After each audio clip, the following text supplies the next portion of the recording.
Hello, everybody. So today we're talking about informative speaking and developing your speech topic. Can you believe that we are already to informative speaking?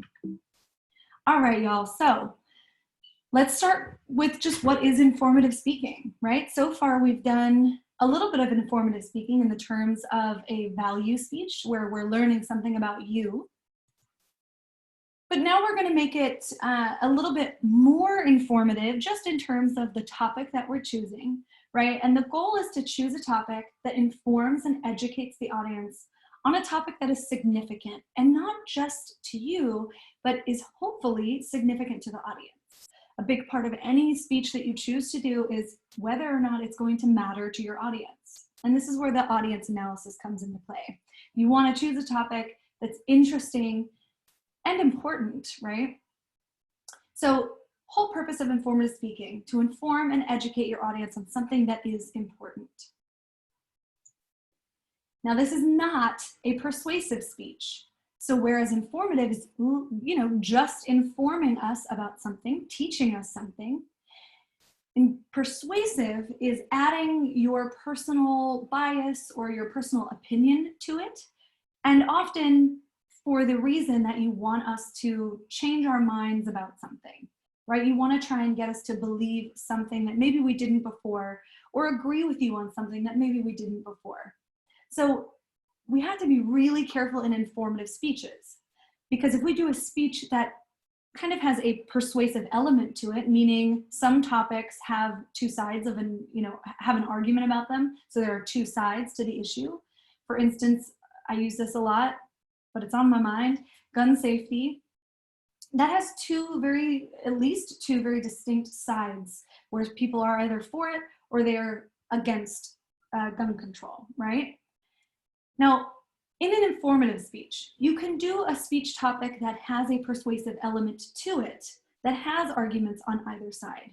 But you have to be extremely careful to make sure that the way that you are teaching us about the subject is facts only.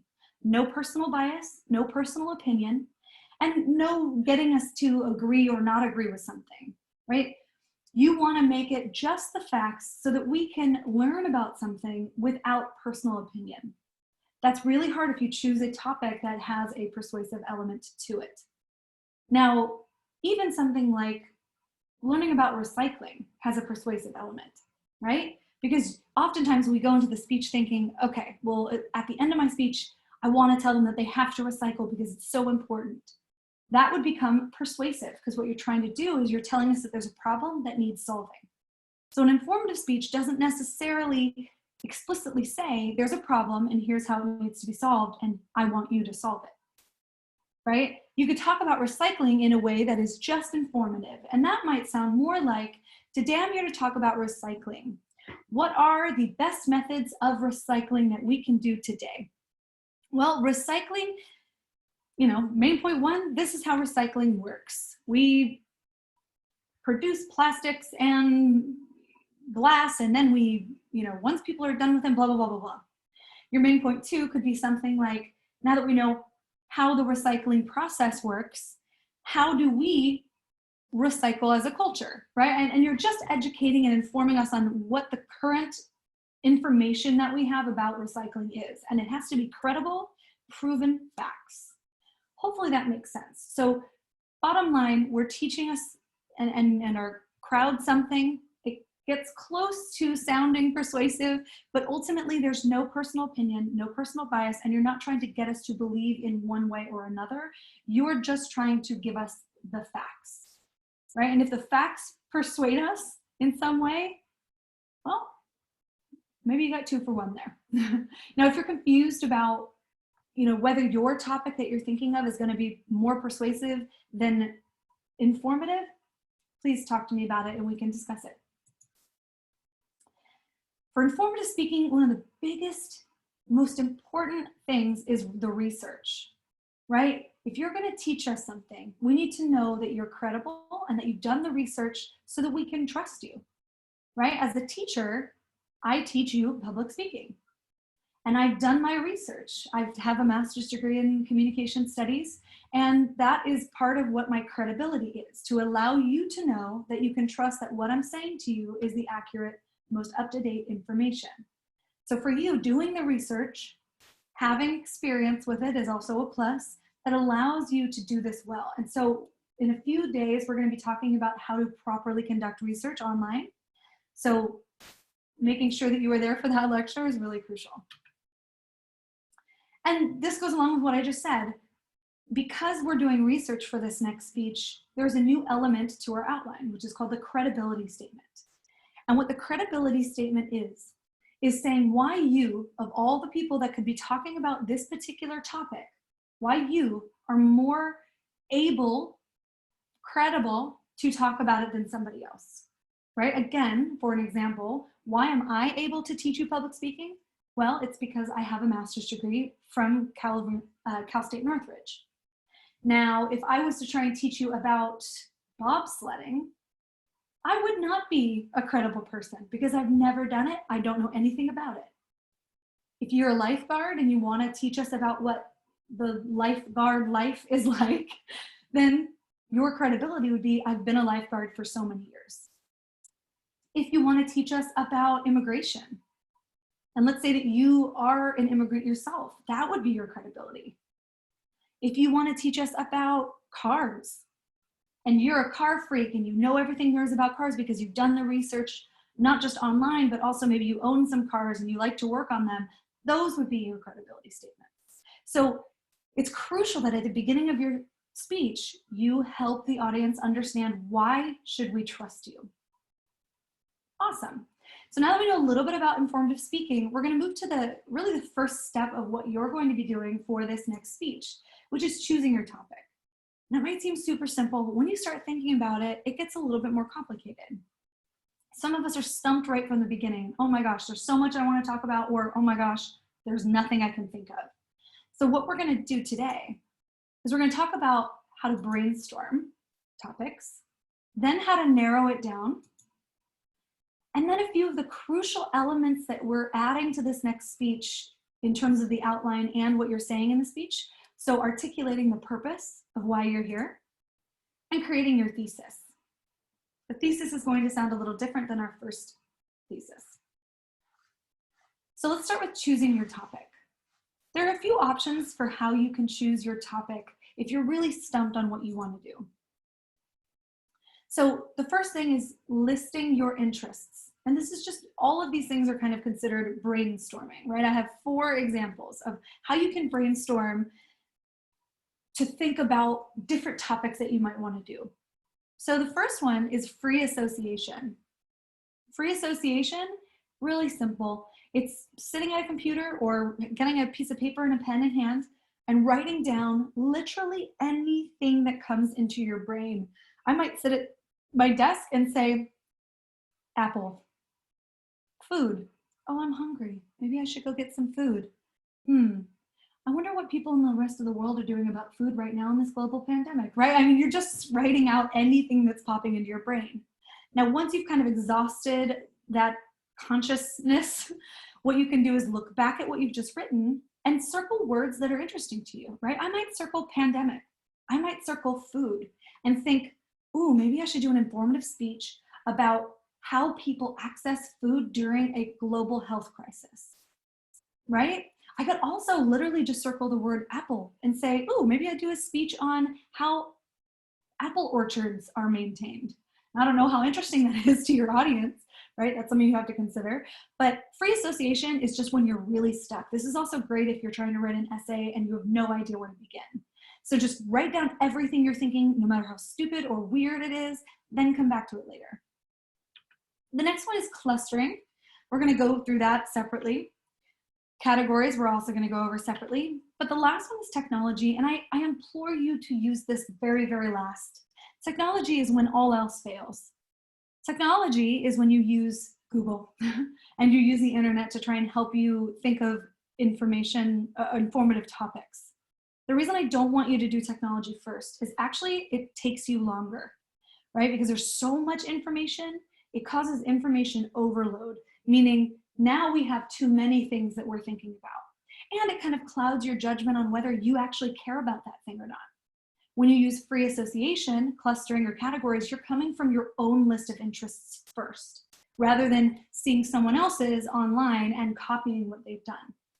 Using technology also really kind of allows you to get a little closer to some bad techniques in terms of finding topics that have been done a lot already, which means why should we want to listen to your speech if it's something I've heard over and over again, right? We want it to be slightly different, unique, new information.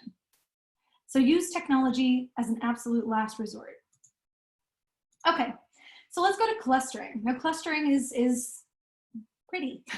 You put the word that you're thinking of, the first word that kind of comes to mind, a topic, right here in the middle. And then you kind of branch out and add more specific information about that core idea. So let's say that your core idea is workout routines, right? Add a few circles outside of it and write, well, what are some of the things I would want to say about workout routines, right? Maybe I want to first talk about, okay, well, workout routines that allow you to get abs. Okay, another topic for workout routines might be workout routines with dumbbells at home. Workout routines without weights, workout routines to build lean muscle, workout routines to lose fat, increase strength, etc. So the idea here is that you can do a few of these bubbles where you just have certain topics that you're thinking of, and then you add more detail around them. And this also helps you find your subpoints as well, right? Because in this speech, you're not just doing a topic, you also have main points and then subpoints. So this is a great way to actually figure out what your topic is, your main points, and your subpoints. So another example might be, I want to talk about, well, because we're in a pandemic, let's go there. So our middle word could be health. What are some of the things I can say about health? Think about it for a second. What would you fill in these circles if our main topic was health? Maybe pregnancy, right? Because that's on the top of my mind. Maybe athletes, right? Health that relates to athletes, health that relates to pregnant women, health as it relates to maybe women in general, health as it relates to older generations, health as it relates to babies, right? And then we could go even further. You know, how we can add on another circle here, here, and here to, if this was the baby circle, babies that are premature, babies that are 0 to 1 years old, babies that are immunocompromised. If our pregnant women group was here, we can add more detail. So same thing, add some more detail. And that helps you get to all those aspects of your speech that you really want to cover. And then later you can cross out ones that you don't think fit, circle the ones that do work together, etc. Okay, so now let's look at how we can do it a different way. If clustering doesn't work for you, we can do categories. This one's a little less connected, but it gives you more in terms of being able to do more free association. So I started with 3 random categories. Now you can start with completely random categories like art, spiders, and water, right? You could start with 3, whatever comes to mind. You could start with 3, 4, 5. The idea is that we start with some sort of category, things that are interesting to me. So to me, art, nature, science, those are interesting. Then I add more details, things that would belong underneath those categories. So painting is something that I think about when I think about art. Hiking is something I think about when I think about nature. And weather patterns is something I think about with science. Then I can add more detail. Drawing, photography, a beaker. Then I can add more things like graphic design, flowers, or Bill Nye as it relates to science. Then I could add more. So fashion as it relates to art, animals as it relates to nature, astronomy as it relates to science. And you see how we're doing this, right? You add all the different kind of subtopics of that larger idea. So now that we have a good list, you can keep adding or you can, stop before this. But I have a whole bunch of words I can use. And the beauty about categories is that I have a whole bunch of topics in front of me now. But now I want to maybe go to the ones that are the most interesting to me. And there's a few ways that I can do this. I can either go straight to one word that catches my eye. Ooh, graphic design. Maybe I do a speech about how to create a 3D object in a graphic design, whatever you might call it, right? A graphic design application. But I could also combine words. Maybe I go intercategory and I say, ooh, astronomy. Astronomy and hiking. Ooh, maybe I do a speech about the best places to hike to do night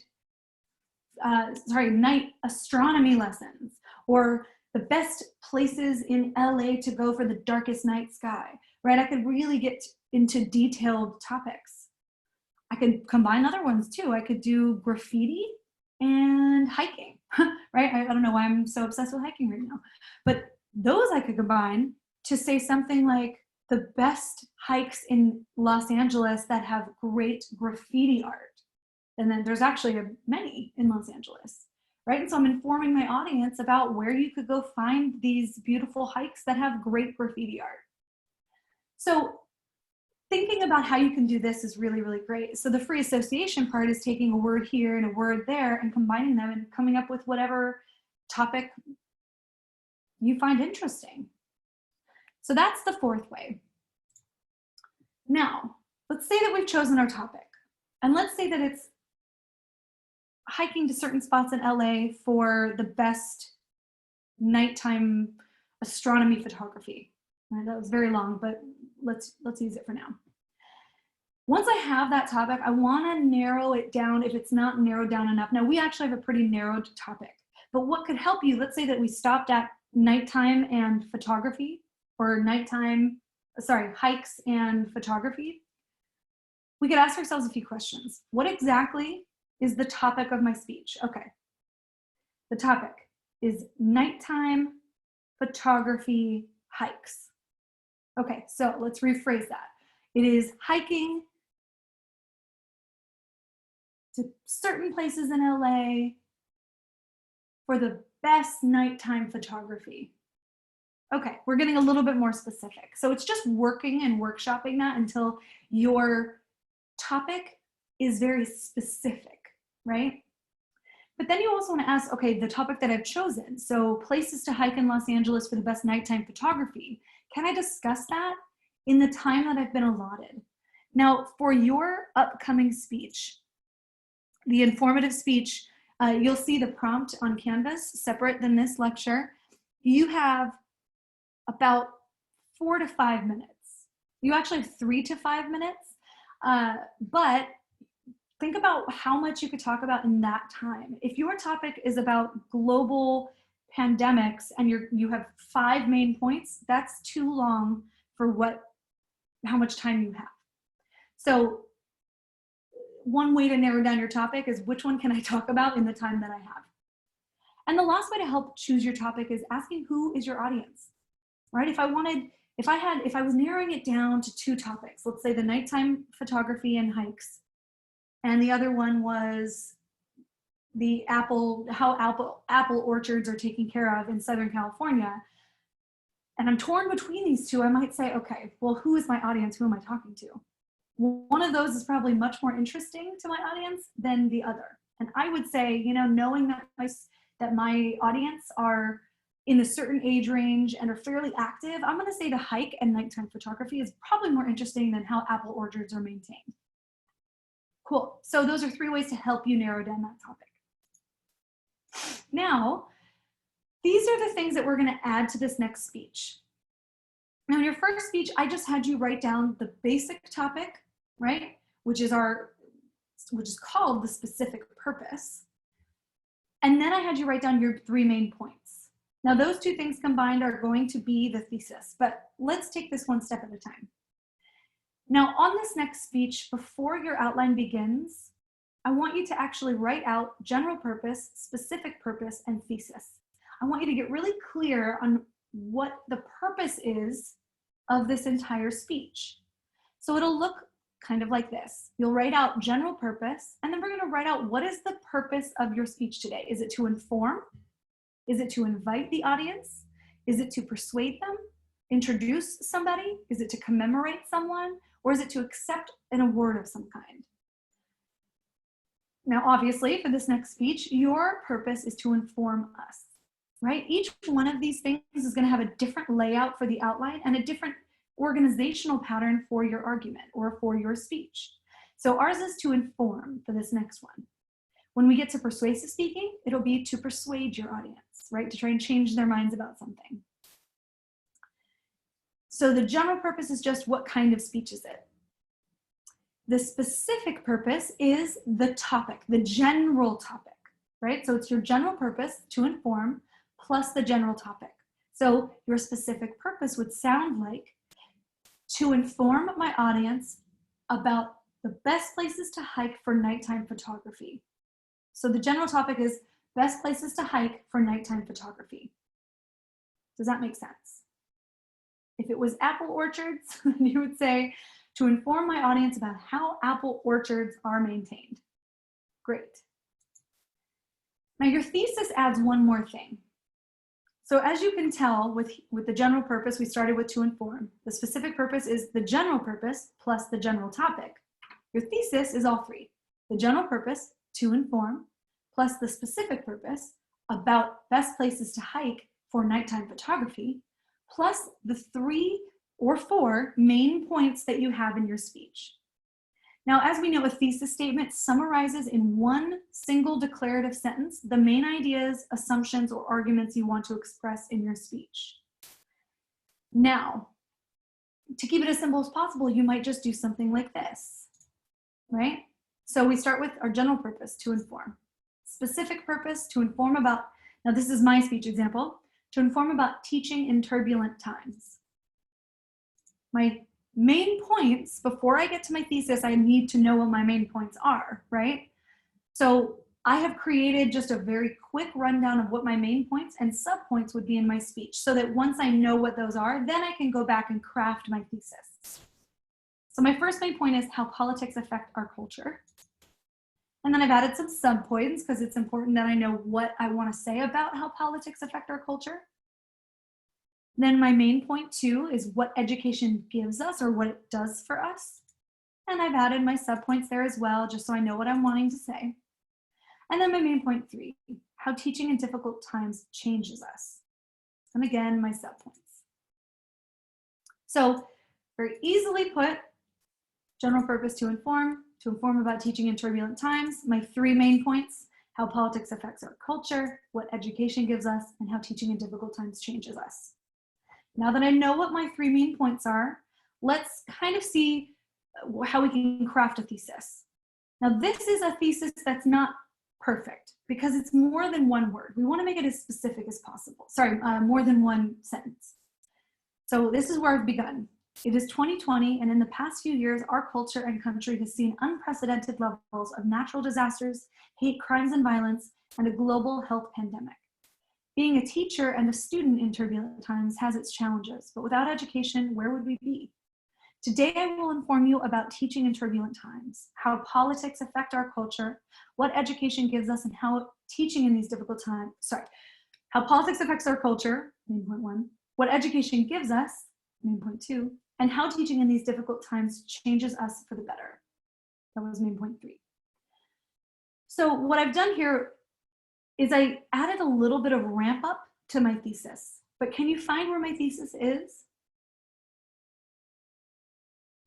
So the thesis is right here, starting at today I will inform you.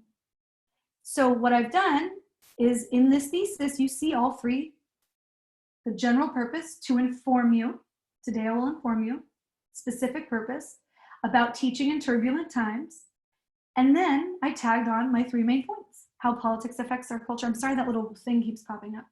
What education gives us and how teaching in these difficult times changes us for the better. So it's okay for a thesis to have a ramp up few sentences beforehand, but with our introduction, we want to make sure that that thesis part is as clear as possible. If you have too much writing before it, it might be a little confusing for the audience to know what those 3 main points are. So here's another example of a thesis. So we start the same way. This is a slightly shorter thesis. Today I'm here to inform you about teaching in turbulent political, cultural, and global times. That was the beginning of my thesis. I will explain how politics and global crises affect our culture and identity. That was main point 1. What education gives us mentally and physically. That was main point 2. And finally, how teaching in difficult times changes both the educators and the students for the better. So obviously, I gave us a little bit more detail than just what these 3 main points say. That's okay, as long as the structure of your thesis makes sense in your introduction. So it's clear that we know what those 3 main points are. Now, as you heard from the last lecture, using gestures is really important for many reasons. But in this next informative speech where you have more detail than just, here's my value, family, and these are the 3 keyword main points about it, you might want to think of using the 1, 2, and 3 hand gestures for when you're saying your first main point, your second, and your third. You don't actually have to say main point 1 is blah, my main point 2 is blah, and main point 3 is blah, like you did with the first speech. Now that you know what it sounds like, you don't have to say main point, but you might want to use that gesture when you're saying, I will explain how politics and global crises affect our culture and identity, and put up a number 1 finger. What education gives us mentally and physically, and put up a 2 finger. And then how teaching in difficult times changes both the educators and the students for the better, while holding up the 3 finger. Hopefully that makes sense. All right. So in your actual outline, it's going to look more like this. So what I did is, it's the same exact sentence, but all I did was, and you'll have numbers here, right? You'll have A, B, C, you'll have, you'll have whatever numbers or letters happens in your formatting. But all I did was split the sentence. So today I'm here to inform you about teaching in turbulent political, cultural, and global times. I will explain how, and then I just separate those 3 main points out so that when you're looking at your outline, those 3 are very separate and clear to you and to me. So that's how it's going to look in the outline. Same exact speech, just separated. Okay, so now that we know what the general purpose is, the specific purpose, and a thesis is, let's watch a very silly video to try and see where we hear her saying it in her speech. So look out for the general purpose, right? Which kind of speech she's doing, the specific purpose, her topic for the day, and then the 3 main points that she's going to make. So let's listen, see if you can catch them. Hey, I got a joke for you. Why can't you tell peanut butter any secrets? You're gonna have to wait to find out, because I have made a lot of peanut butter sandwiches in my day, and today I'm going to teach you how to make a peanut butter sandwich. I'm going to show you all the steps, and when we're finished, hopefully you'll be convinced that this is a wonderful, healthy snack for kids of any ages. All right, the first thing we have to do is we have to get all our supplies. Now, if you don't have these things in your house, you gotta zip down to the grocery store and pick up a few things. Obviously, we're gonna need peanut butter. Any brand you like will do. Now, some people prefer no jelly. Well, that's not the way we're gonna learn it today. We're gonna learn it with blackberry jelly. All right, you can pick any flavor you want, but you need peanut butter, jelly, and of course, 2 slices of bread. Now, you want to get all your supplies out. The first thing you want to do after you've retrieved your supplies is wash your hands. You should never, ever cook in the kitchen with dirty hands. Okay, we're going to play like my hands have just been washed and I'm ready to build my sandwich. First step, lay the bread out. All right, then you want to take your knife. We're going to start with the peanut butter. You can put as much peanut butter on your sandwich as you like. You're going to take it, You're going to spread it on one side of the bread. Okay, now some people like a lot, some people like a little, whatever floats your boat. All right, now that's all the peanut butter I want on my sandwich. Now you've got an option here. It gets a little crazy. Some people prefer the same knife to get their jelly. Some people prefer a clean knife, and some people prefer a spoon. All those are great options for getting your jelly or your jam out for your peanut butter sandwich. Now, I don't care for a lot of jelly. I'm going to put just a little bit on here. You want to spread it around. And the next step, put the pieces of bread together. Now, again, we've got options. We can take our knife, we can cut it down the center if we like, which is what I like to do. Just cut it right down the center. And a lot of kids like that too. Something else a lot of kids like is for you to cut the crust off. And so that's always an option as well. You can cut the crust off at this point. Now, our great peanut butter sandwich has been made, but here comes the best part.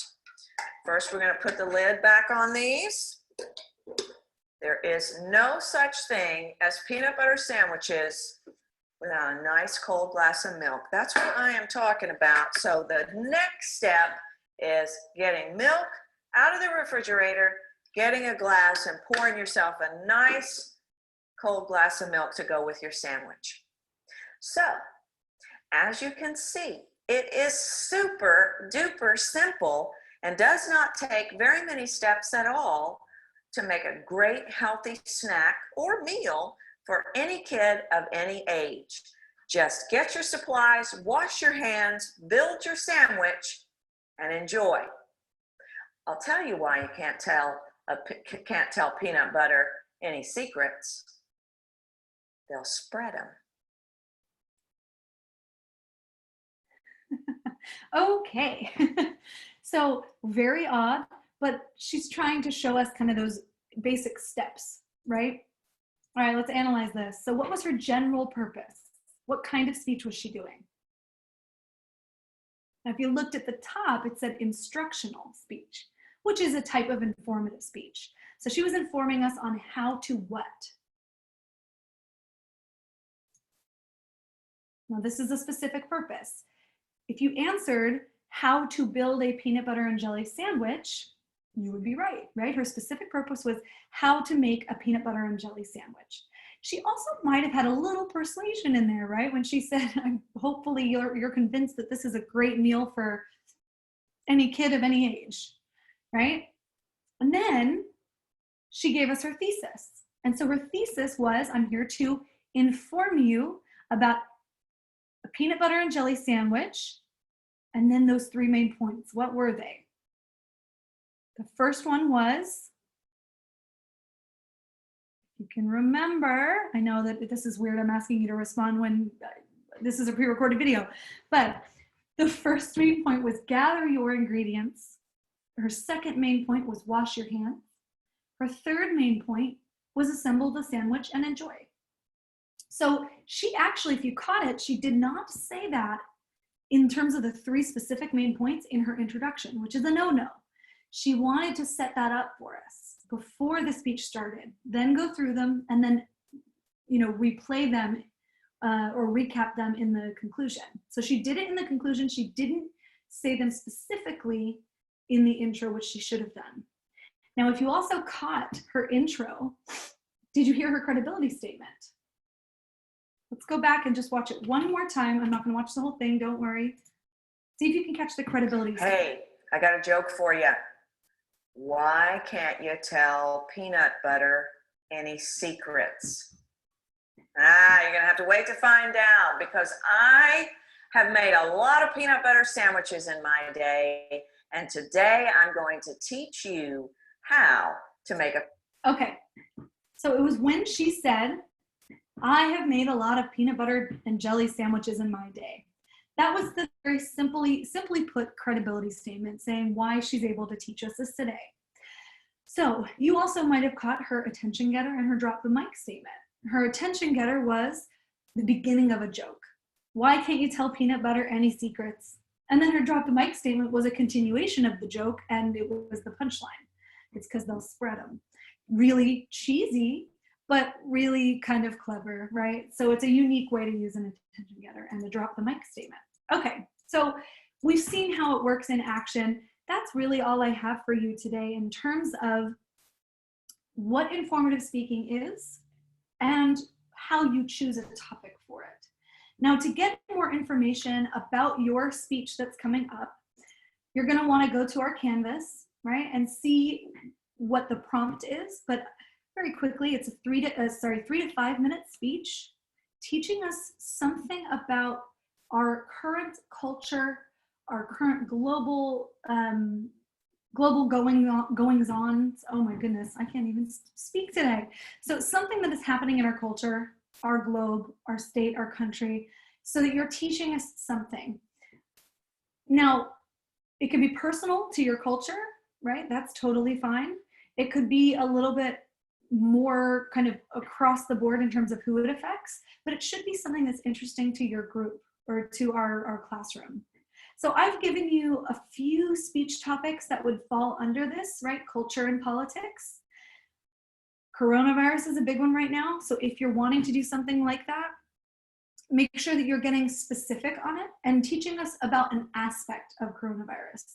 Because we're all indoors right now and we're hearing about it every single day, it's actually a really important topic to do. However, it'll be crucial that you do the proper research to find what is real about the coronavirus, the facts, not just the hearsay. You could do stuff about media and representation of sexual orientation or gender, race, ethnicity. You know, there's a lot of things you could do there. You could talk about discrimination or oppression, lack of economic opportunity and employment, safety, privacy, education, poverty, inequality, immigration. I mean, there's so much. Did I say immigration twice? There's so much that you can talk about. But remember, a lot of these topics are persuasive in nature, meaning they have two kind of sides to it.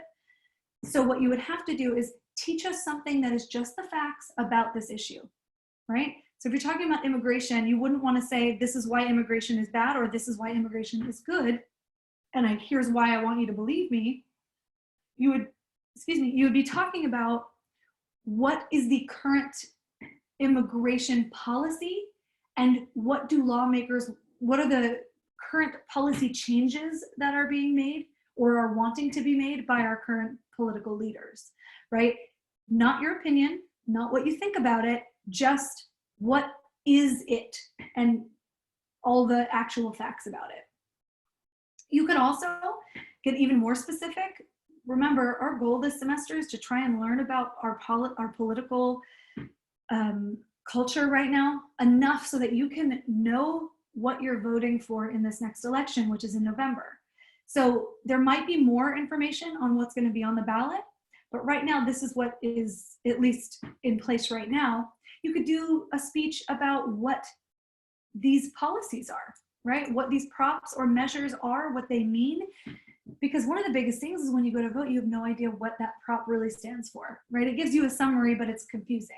So you could teach us about what those props or measures stand for, what they actually mean, right? What a yes vote or a no vote would mean. So these are just topics or ideas to kind of get you thinking, but ultimately you need to come up with your own topic. And really the only requirement is it has to be political, cultural in nature, okay? Thank you all so much for listening today, and I hope you have a wonderful day.